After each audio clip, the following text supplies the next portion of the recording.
Hello, everyone. My name is Beth Smull, and I'm a lecturer at the IIRP Graduate School.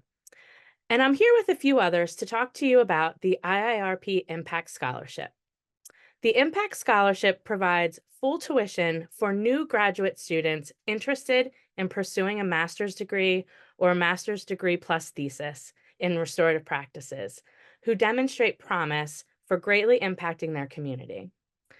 This is not available for currently enrolled students or for students pursuing the graduate certificate.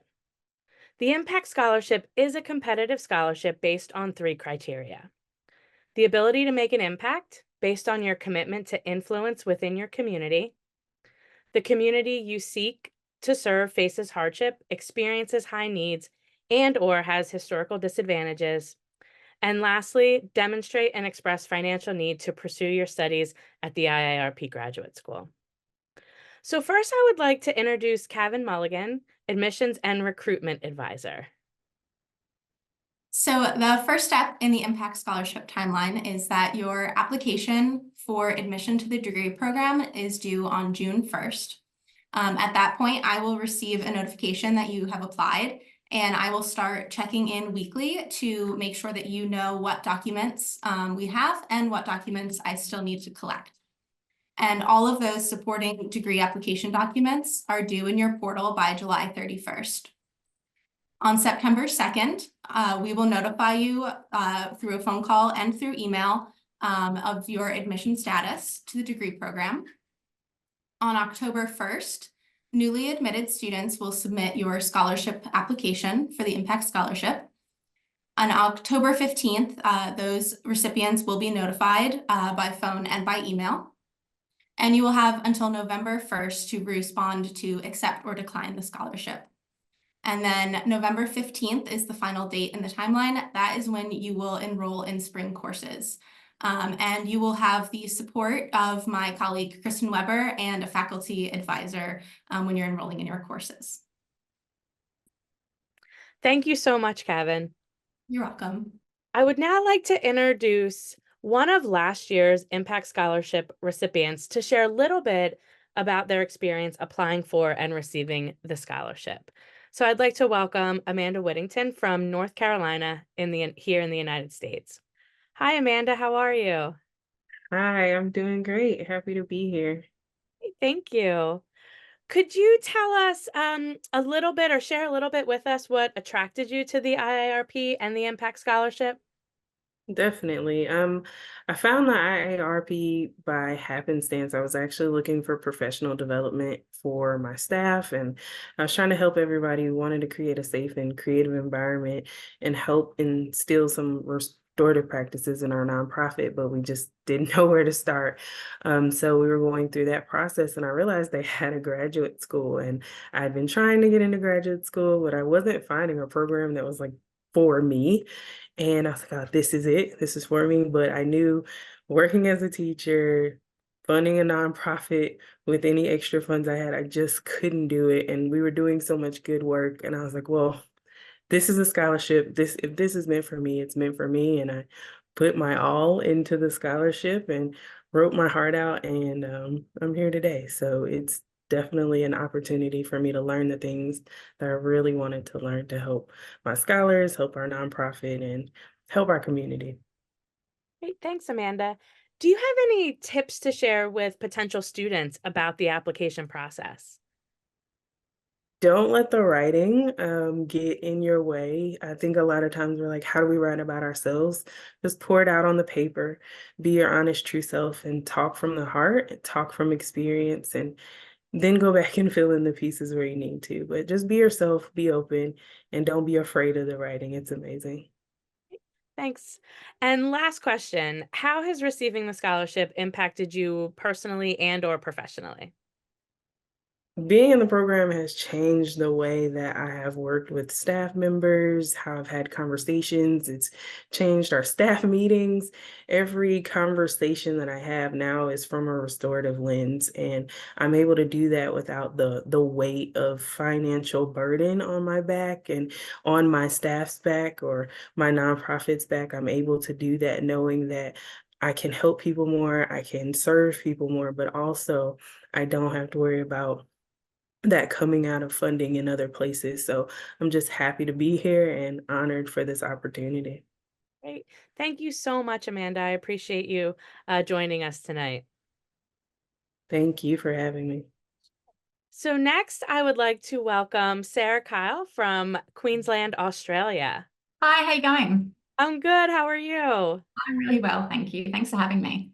Of course. So I'm going to ask you the same questions I asked Amanda. Could you share with us what attracted you to the IIRP and the Impact Scholarship?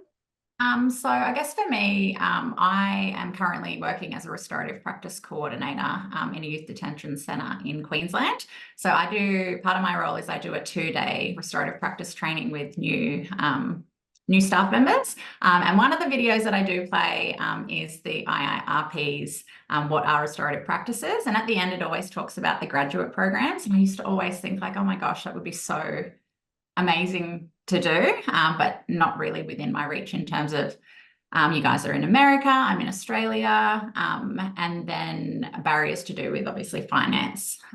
So I just never really thought it was an option for me. And then I was doing, same as Amanda, some research on professional development, and I saw the Impact Scholarship.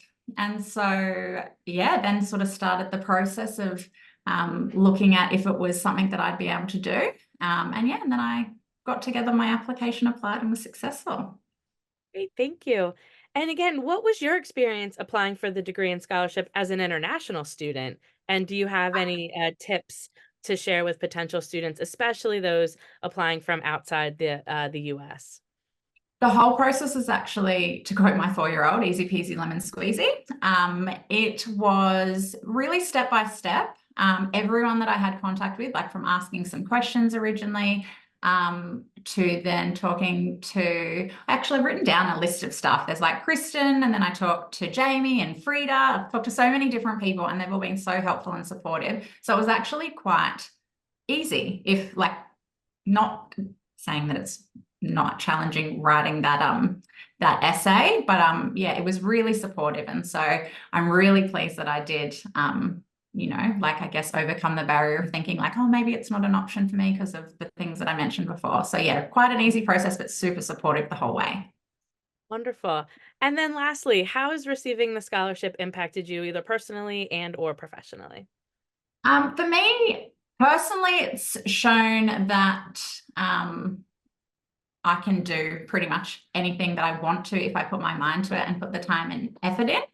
It's also shown my kids that, you put in effort, and if you're successful, that's fabulous. But even if you're not successful, there's learnings in that.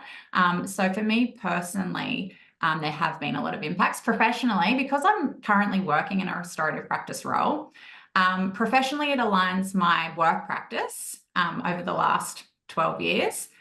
The last sort of 6 being in RP and RJ roles, with my education. So it's sort of assisting me solidify my expertise in the field, I guess. And so just having finished the first subject or first course, it's sort of shown me what I'm already doing, but then I learned so much more in terms of honing my skills and my practice. So it's so exciting because in my brain, I was like, oh, how much will I learn from an introductory RP course when I'm living and breathing this?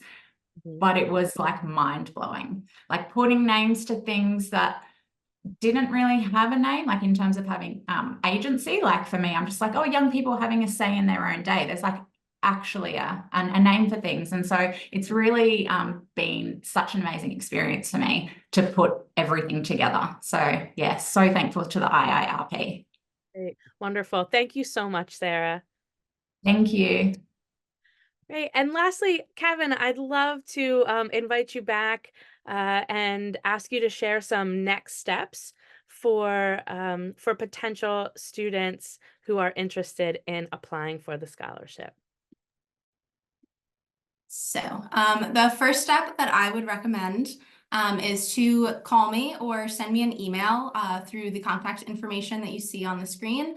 Or if you prefer to schedule a time to talk with me, you can do that through our website.